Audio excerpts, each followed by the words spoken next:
মমতা বন্দ্যোপাধ্যায়ের সরকার যে অবৈধভাবে চাকরি দিয়েছে তা এসএসসির অযোগ্যদের তালিকা প্রকাশ থেকে বোঝা গেল বলেছেন বিরোধী দলনেতা শুভেন্দু অধিকারী।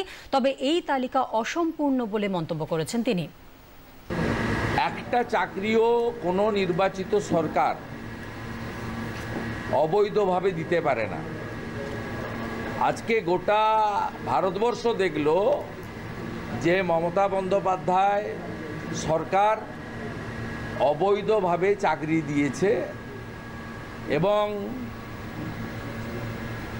এই চাকরি যারা হারা হলেন তারা যদি দাগী হন বা অভিযুক্ত হন, সাথে সাথে মমতা ব্যানার্জি এবং তার সরকার হচ্ছে মহাদাগী। যা এতদিন জনসভাতে মিডিয়াতে আমরা বলতাম, আজকে কিন্তু সুপ্রিম কোর্টের এই কড়া নির্দেশের পরে নিজেরাই স্বীকার করলো যে আমরা চাকরির চোর।